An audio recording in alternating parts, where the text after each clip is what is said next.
Il y a un an, le groupe de réfugiés se produisait pour la première fois en public à Ghana, dans l'Allier. Cet été, ils étaient de nouveau au rendez-vous. Le Monde 1-8-2017 à 16h36 mis à jour le 1-8-2017 à 17h12 par Marilyn Beaumard envoyé spécial à Ghana. Lire aussi, le jour où les migrants sont sortis de la télé pour s'installer au coin de ma rue, ce samedi 29 juillet, Ghana n'était plus seulement la petite ville de l'Allier, à 20 km de Vichy. Elle était en même temps dans le nord-ouest de l'Espagne, avec les Racarandaina en Colombie, puisque ce pays était à l'honneur du 44e Festival des Cultures du Monde, du 21 au 30 juillet et au Soudan, puisque les Soudans Célestins Musique fêtaient la LAN de leur formation. Douleur de l'exil et joie d'être là, c'est là que nous avons chanté pour la première fois devant un public, se souvient Ahmed, le chanteur principal du groupe de réfugiés.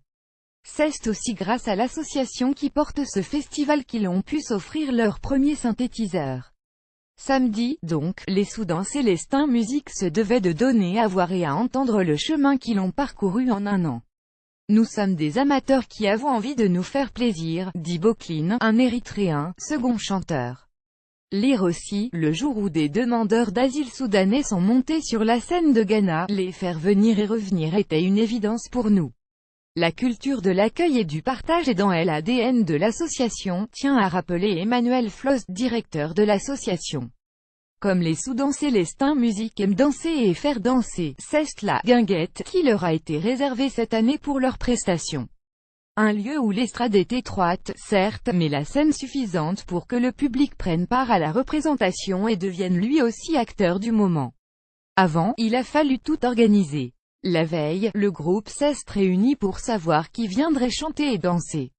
Si les Soudans Célestins Musique comptent quelques incontournables comme Hassan, le musicien érythréen, Ahmed, le premier chanteur, Boklin, le second chanteur et chauffeur de salle patenté, ou Wael Faoui, le « sage » du groupe, certains peuvent parfois privilégier d'autres activités, n'avoir pas le temps ou simplement pas envie de venir faire les chœurs.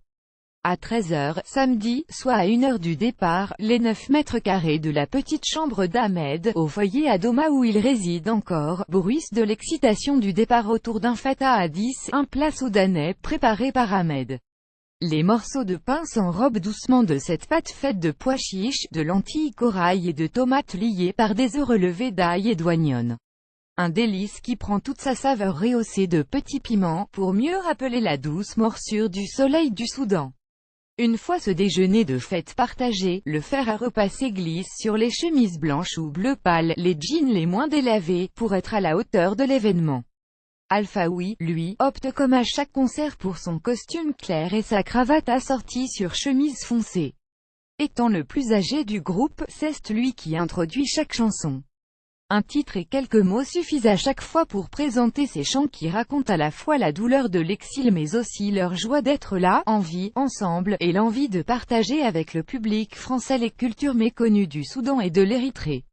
Je ne connaissais aucun réfugié, comme le rappelle Hassan qui se présente comme un jardinier qui fait de la musique. Les Soudans Célestins Musique ne sont pas des professionnels, mais des réfugiés pour qui la musique est un pont entre les mondes, un moyen de se reconstruire dans la France de 2017.